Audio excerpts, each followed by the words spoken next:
Okay, area 3. This is Hsiang Hsiao Chu from Ottawa, Ontario.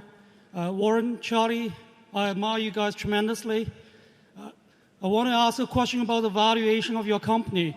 You said price is what you pay and value is what you get. In your letter to the shareholders this year, each Class A share owns about investment about $95,000, and each share commands an earning of $6,000.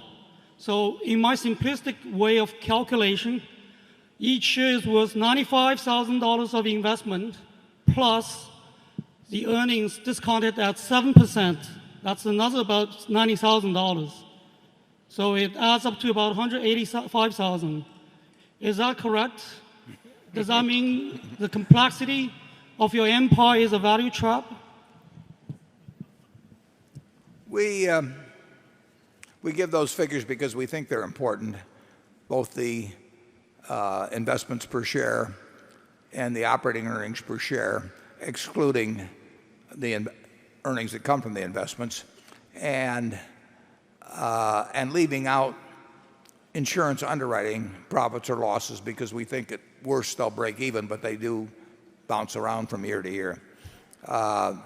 Those figures are pre-tax on the operating earnings, so I'm not sure whether you're applying your discount factor to pre-tax or after-tax, but we think they're important. And I would expect that, well, the operating earnings, are almost certain to increase. How much, who knows? But that number is likely to go up. The investments are still about the same as at year end, but they could go up or down based on whether we're able to buy more operating businesses. Our goal is to build both numbers to some extent, but our primary goal is to build the operating earnings figures.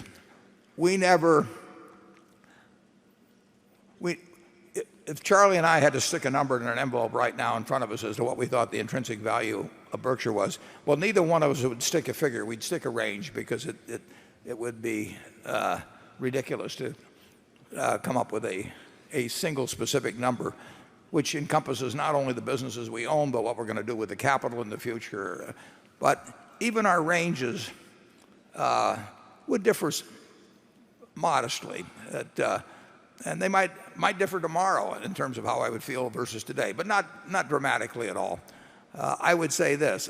I think I certainly, you've received signals once or twice. When we said we would buy in our stock, we obviously thought that it was selling below the bottom of a conservative range of intrinsic value, and we did that once some years ago, and by saying so, of course, the stock went up, and so we never got any stock bought. And so there's sort of a self-defeating factor about taking the kind of approach to it that we do in terms of really telling people that the only reason we'll buy in stock is because we think it's cheap. That is not standard practice in corporate America at all. In fact, corporate America to some extent buys in their stock more aggressively when it's high than when it's low. But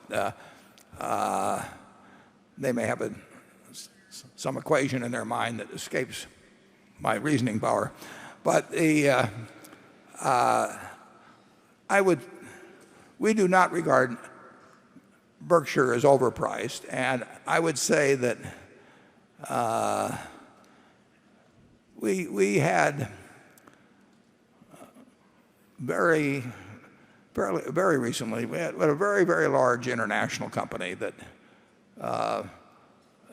might well have been interested in doing something with Berkshire, and it's a very nice company, but it's bigger than we can handle unless we would use a lot of stock, and we won't use the stock. We just think our shareholders would come out behind, be a wonderful company, and make a lot of headlines, but in the end, our shareholders would be poor because our stock is a currency, and unless it's fully valued, it's a big mistake to use it as a currency. Now, we used some in the Burlington deal, but we used a whole lot more cash. And in effect, we only used 30% for stock, and it was worth doing. But it was painful. And if Lubrizol wanted to do a deal involving stock, we would not have done it. I told James Hambrick that right off the bat. So we had absolutely no interest in buying Lubrizol. We were perfectly willing to give close to $9 billion in cash. And in my view, we were getting our money's worth. But we would not have given a significant portion of it in Berkshire stock because we would be giving away part of the businesses that we already own. And we like Burlington, and we like See's Candy, and we like Iscar. And to give away a portion of those, even to get another very good business, would not make financial sense for our shareholders.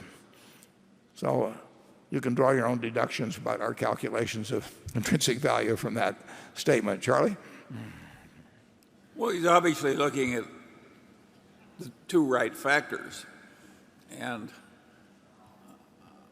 I think that we have not permanently lost the ability to do some interesting things eventually with our enormous wealth in cash and marketable securities.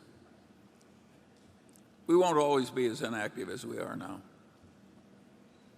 Well, we're not that inactive, Charlie. Well, I don't know. You practically crawl out of your skin sometimes. $9 billion is, if we say normal earning power is $12 billion, that uses up a good portion of 1 year's quota. Although we'd like to use more. I mean, there's no question. Now you're talking. Can you see us using stock in the next few years? If the business were good enough, of course. Yeah. Our trouble is, it's a terrible trouble you people have.